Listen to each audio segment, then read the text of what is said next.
Bismillahirrahmanirrahim. Nama saya Randana Mahmud. Saya dari program studi Manajemen Pendidikan Islam.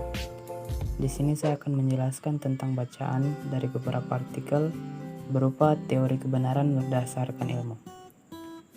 Sebagai makhluk sosial, manusia selalu berusaha untuk mencari kebenaran dalam hidupnya, agar dirinya dapat diterima di lingkungan tempat mereka melakukan kegiatan sosial. Ada berbagai cara untuk memperoleh kebenaran. Di antaranya adalah dengan menggunakan rasio seperti para rasionalis atau bahkan melalui pengalaman hidup mereka. Kemudian rasio yang mayoritas akan ditunjuk sebagai teori kebenaran di zaman dahulu. Pengalaman yang telah dialami oleh manusia menciptakan sebuah prinsip yang kadang melebihi nalar pada umumnya, sehingga kejadian yang telah dialami tersebut dapat diartikan berbeda bagi setiap individu.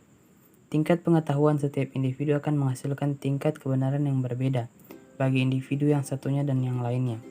Dalam mengetahui kebenaran, indera merupakan struktur terendah, dan pengetahuan serta intuitif adalah merupakan struktur tertingginya. Saat mencapai tingkat pengetahuan rasional ilmiah, manusia dapat melakukan penataan pada ilmu pengetahuannya agar lebih terstruktur dengan baik. Teori tentang kebenaran menurut ilmu filsafat. Dalam ilmu filsafat, arti dari kebenaran sangat bergantung pada sudut pandang filosofis dan teoritis yang menjadi dasarnya. Teori atau metode diperlukan dalam menguji sebuah kebenaran yang berguna bagi petunjuk jalan yang mengujinya. Di bawah ini terdapat 5 teori berdasarkan ilmu filsafat. Teori pragmatis atau Charles Peirce pada tahun 1839 sampai dengan 1914. Teori yang ada dalam makalah yang diberi judul How to Make Ideals Clear yang terbit pada tahun 1878 mengatakan bahwa kebenaran akan selalu berubah dan tergantung, serta dapat dinilai lewat pengalaman selanjutnya. Kebenaran mutlak universal berdiri sendiri dan tetap dinilai tidak ada oleh Charles.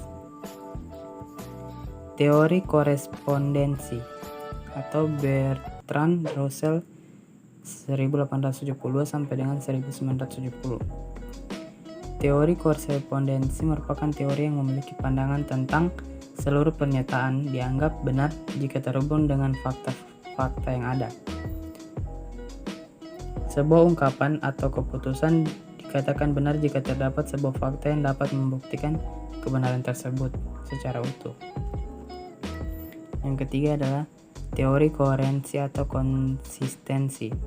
Teori yang berasal dari 3 ilmuwan Spinoza, Berkeley, dan Hegel. Ini menjelaskan bahwa sebuah pengetahuan dianggap benar jika suatu proposisi tersebut mempunyai keterkaitan dengan ide-ide dari proposisi sebelumnya yang dinilai benar. Teori ini menyimpulkan bahwa kebenaran sebuah ilmu pengetahuan dapat diuji melalui kejadian masa lalu atau dengan melakukan pembuktian logis atau matematis. Yang keempat adalah teori performatif.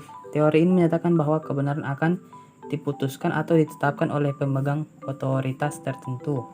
Dan yang kelima adalah teori konsensus, yaitu kebenaran sebuah teori adalah jika teori tersebut berdasarkan pada paradigma atau perspektif tertentu dan terdapat komunitas ilmuwan yang mengakui atau mendukung paradigma tersebut.